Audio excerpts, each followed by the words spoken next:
Hello everyone, my name is Melissa Solares. I'm the National Astronomy Education Coordinator in Guatemala, and today I'm going to be talking about my experience in creating and implementing a course for astronomy as its own subject in high school. Thank you for joining the talk, and feel free to contact me at any point. I'm giving my contact information at the end of the presentation if you need help or insights or anything, or even if you have some recommendations yourself. So I'm going to be talking about 4 main points. The first one is how to get started, how to set that foundation for your astronomy course if you're interested in doing something similar. I'm going to talk about the first steps and the trial runs that I did during the first years that the course was implemented. Then I'm going to talk about the strategies and give some examples of how I engage my Gen Z teenagers in science. And the last topic I'm going to cover is extracurricular activities and STAR pupils and how to provide opportunities outside the course. So how to get started, how do you get your course running, how do you build this course from scratch? So in Guatemala, I do need to give this background information. In Guatemala, there are no schools that teach astronomy as its own course. The national curriculum does not include astronomy as its own course as well, and the little contents that are taught are just about the sun, earth, moon system, and they mention the planets, but that's pretty much it. So I'm going to tell you how to build it from scratch, how to build it in a nutshell. The first thing that you need to do is, of course, get yourself the initial knowledge through diplomas, get some information about the theoretical framework that you're going to build your course on. So there's open education courses, you can do self-study, mentorships have been something that have helped me, of course. I have my college professor that taught me astronomy for the first time. He was a complete inspiration, and the course I built later on was based on how I was taught astronomy by him.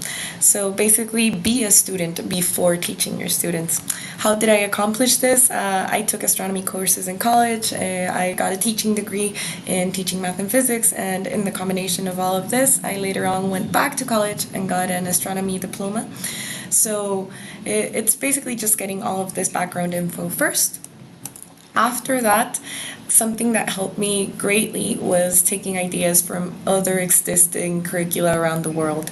So studying other teachers, other courses that have already been built, are already running, and documenting all of these findings, trying to find connections, and asking for expert revisions helps so much. Peer evaluation is a key part in building this course and making sure it's going to be successful. So I did this actually as part of my dissertation, my bachelor's dissertation. So the first step I did was a phenomenological research in which I gave talks to high school students, and I documented their reactions during these talks, and the talks were based on mathematics, physics, and astronomy.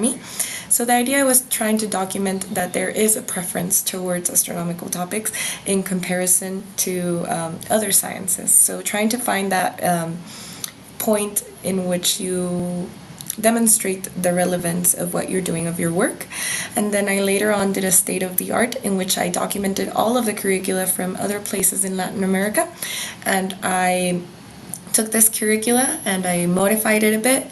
I made my own course, and then I later on sent it to these experts I found online. I can definitely give you the names if you contact me afterwards, and the experts revised my curriculum and they made some adjustments, and that's the final one I'm already doing. So this is the third step when you adapt and create your course. So your expertise and knowledge is the most valuable tool in the artistic process of creating the curriculum. I recommend setting high standards for your students, assess them, and then later on adapt them. So it's a really exciting and ongoing process. This is where you get to put your own personal touch in the course that you're building. And then the final course that I built consists of 5 units of content, which I'm going to show you right now. This is what my course currently looks like. It's taught as an elective course in high school. You can see the units right here. We start with the introduction to astronomy. There is a brief history of the universe and universal motion. So we talk about the universal law of gravitation. Then we talk about the Earth being part of the solar system, matter, light, energy. And then we finally end the course with stars, galaxy, and interstellar phenomena. So it's an extensive course. It's meant to last a year long, and it's a high school elective, so students from grades 11 and 12 can take the course. If you need more information on this, I'd be happy to help you out, and you can just write. So the first steps and the trial runs that I did happened during 2018. That's the first year I implemented the course for. So basically, education is responding to society, and the society is ever changing. So your course also has to be adapting through the ages. In the beginning, I had a highly conceptual course.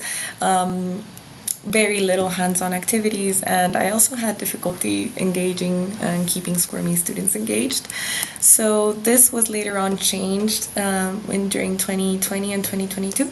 So I had larger groups of students. They were older students, and this is when I started implementing hands-on activities, inquiry-based and research-driven high school classes. It was during the pandemic, so classes were virtual and hybrid, and I focused mostly on individual learning strategies because everybody was at home learning. And then I finally found success when we implemented summative group projects. So this were kind of like my initial experience, things I did, things that didn't really work out.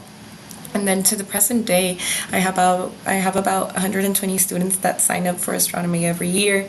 There are 5 sections running. So there's a new teacher that is helping me out. The teacher also went through training. She went back to college. She took an astronomy diploma, and now we have about 25 students per class. This year, students liked the course so much that they asked for a continuation of the course by teaching astrophysics. So this year we implemented astrophysics. And then there's students that are also choosing astrophysics and aerospace engineering careers as their college majors. So astronomy education is relevant. Students love it, and it's kind of giving that opportunity for students who are already interested in the science and they don't know where to start. So this is a starting point, and you can see some of my students that have gone on to college to study space-related careers afterwards. So what strategies do I use? How do I engage my Gen Z teenagers in science? There are several educational and pedagogical models. I focus mostly on universal design for learning applied to astronomy. So this design, it's an extensive framework, and it mostly has 3 branches, which is providing the students with multiple means of engagement, representation, and action and expression. How does this look like for astronomy? First, for engagement, I have several strategies that you see here. I'm going to go through them a bit fast because of time. So specifically, theoretical classes with note-taking templates, something like this. I also have jigsaw-like reading guides, which is when I take this big document, I break it down into activities in groups, and then they do a discussion all together where they share what they learned from their reading guides, but with different activities, so like podcasts, models, role plays, and everybody gets together in class. I do, of course, Ed Puzzles Nearpods Quizlets. And I find that models are something that high school students, really love engaging in. So having that hands-on, creating things that look like what they're seeing in space is something that they love. So they do constellations, they do sundials. This is actually a model of a constellation in which, if you see it in depth, the distance from the little light bulbs towards the observer are to scale with the distance in light years from the stars to the Earth. It's a model of Draco, and you can see the deep space objects there. So we have all of these educational activities that you can apply with your students, and they can work wonderfully. If you want to try solar systems to scales is another one that they also love.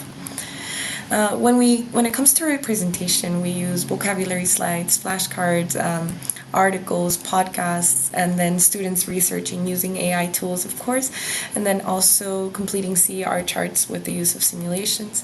So this is a simulation I love. It's called Star in a Box, and it's wonderful. In case you haven't tried it out yet, you can write to me and I'd be happy to send you the link. And the last one we have is multiple means of action and expression, and this is my favorite one because it's when you get to assess the students in different ways than your conventional test. So I normally perform interviews as a way of assessment. It's normally an open interview, and it's just picking students' brains out and seeing how much they learned about a certain topic.